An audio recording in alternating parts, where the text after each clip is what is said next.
நம்ம கோவிலுக்கு வரத்துக்கு முன்னாடி யார்கிட்டயாவது விளக்கேற்றுறதுக்கு எண்ணெயெல்லாம் போய் கேட்போம் கடையிலலாம்.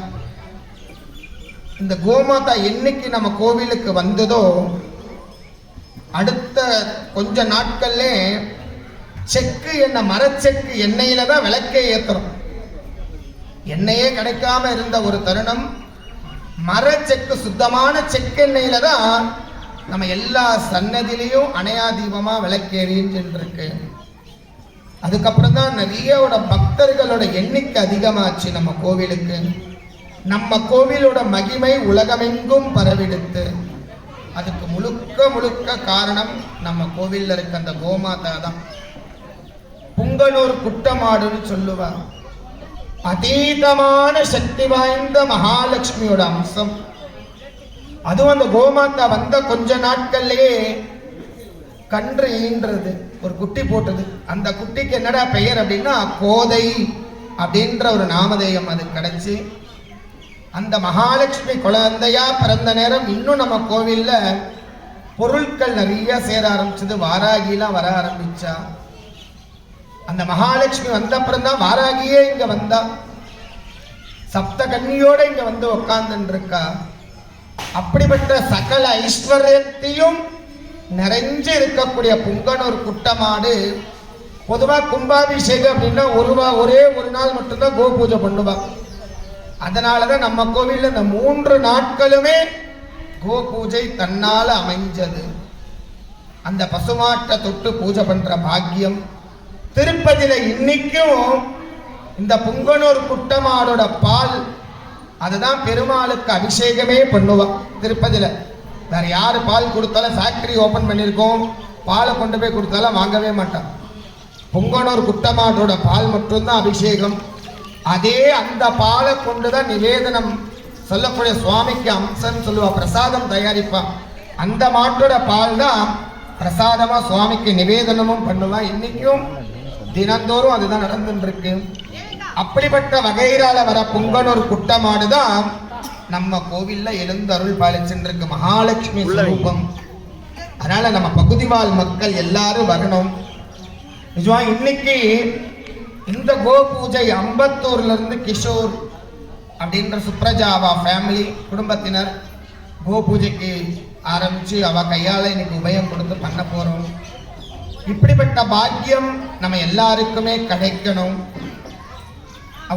ஒரு நம்மளோட கை அந்த பசுமாட்டை தொட்டு வணங்கணும்.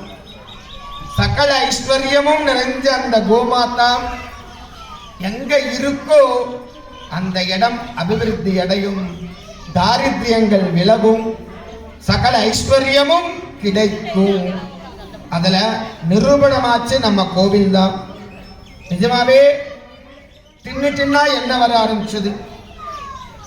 அப்படி பட் அதீத சக்தி வாய்ந்த கோ பூஜை இன்னும் சிறிது நேரத்தில் பண்ண போறோம். காயத்ரி சாவித்ரி சமேத வாஸ்து பரபிரம்மம்.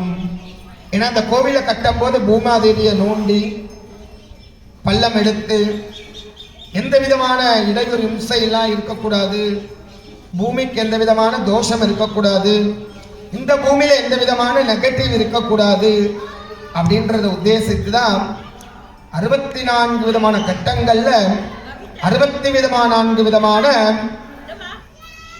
விசேஷ பலி கொடுத்து பூஜை பண்ண போறோம். 8 திக்குலையும் கோவிலை சுத்தி 8 திக்கு, கோவிலை சுத்தி 8 திக்குல பலி போடும் போது நம்ம பிடிஎம்எஸ் சுத்தியே 8 திக்குலையும் பலியானது. ஏன்னா எந்த கெட்டதும் நம்ம ஊர்ல நடக்கக்கூடாது, எந்த விதமான பயமோ அஃபென்ஸோ எந்த சங்கடமும், ஜாதி மதம் யாரானாலும் எல்லாரும் நன்னா இருக்கணும். நம்ம ஊர் பிடிஎம்எஸ் பகுதியில் இருக்க மக்கள் எல்லா குடும்பமும் நிம்மதியா சந்தோஷமா அந்யோன்யமா ஆனந்தமா இருக்கணும்ன்ற உத்தேசம் பண்ணிதான் வாஸ்து பூஜையானது இப்ப பண்ண போறோம். நம்ம ஊர் மக்கள் எல்லாரும் திரளா வாங்க. நம்மளை கூப்பிடல, என்கிட்ட பத்திரிக்கை வைக்கல, என்ன கேட்கல அப்படின்னு நமக்குள்ள இந்த கோபதாபம் வேண்டாம். ஏன்னா தெய்வத்துக்கு பண்ற இந்த பூஜைக்கு யார் கூப்பிட்டு யார் வரணும். பகவான் உண்மையான பக்தியை தான் எதிர்பார்ப்பானே தவிர நம்மளோட மரியாதையோ, நம்மளை கூப்பிடுறாளா, நம்மளை மதிக்கிறாளா அப்படின்ற தெய்வத்துக்கிட்ட நம்ம அந்த போட்டி போடக்கூடாது. தெய்வத்துக்கு தேவை நம்மளோட தெய்வம் கடைக்கன் பார்வை நம்ம மேல படணும்.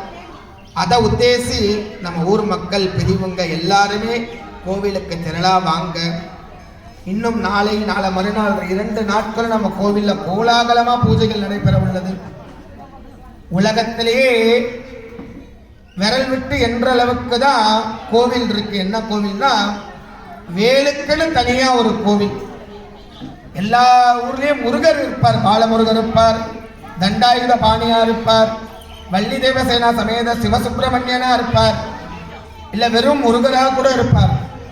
பச்சை மலேசியால கூட 140 அடியில முருகர் இருக்காரு. ஆனா வேளா இங்க இருக்கிறது நம்ம ஊர்ல தான்.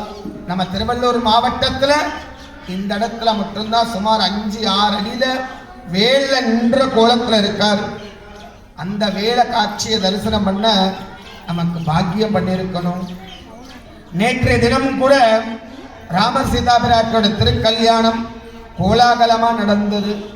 பகவான் ஆனந்தமா நடத்தினார். கிட்டத்தட்ட 600-700 பேர் மக்கள் ஊர்ல திரளா வந்து கலந்துண்டு தாம்பூலம் வாங்கிட்டு வயிறார சாப்பிட்டு அவ இல்லறத்துக்கு வீடு திரும்பினா. அதனால இன்னைக்கு நாளைக்கு நடக்கிற பூஜையில கலந்துக்கோங்க. நம்ம ஊருக்காகவும் நம்ம ஊர் மக்கள் எல்லாரோட நலன் கருதி தான் இந்த பூஜை நடக்கிறது. ஏன்னா தலைமுறையா நம்ம கோவிலே 150 வருடங்கள் மேல பழமை வாய்ந்த க்ஷேத்திரம். நம்ம முன்னோர்கள் வழிபட்ட பிள்ளையார் சும்மா கிடையாது. இந்த ஊர்ல இருக்க பழைய மக்கள் நம்ம எல்லாருக்குமே தெரியும். இந்த கோவில் எத்தனை வருஷமா இந்த இடத்துல இந்த பிள்ளையார் இருக்காரு.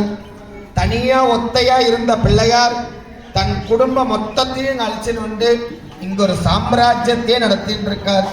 அப்படிப்பட்ட இந்த ஆலயத்திற்கு பக்தர்களாகிய நம்ம எல்லாருமே அவசியம் வாங்க, வந்து கலந்துக்கோங்க. நிச்சயம் நல்லது நடக்கும், நம்ம நன்னா இருப்போம். அதனால அவசியம் வந்து கலந்துண்டு அந்த முருகர் அனுகிரகத்தை பெறுங்க. இப்போ கலசத்துல பூஜை, மேற்படி பூஜைகள், ஓமங்கள்லாம் நடைபெற உள்ளது.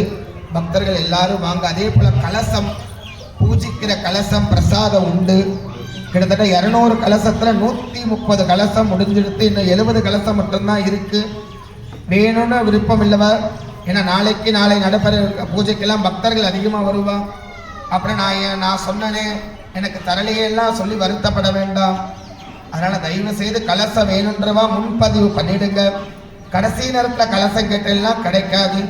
அதனால கட்டாயம் அவசியம் நம்ம முருகரோட கும்பாபிஷேக கலசம் ஒவ்வொரு இல்லறத்திலையும் இருக்கணும்.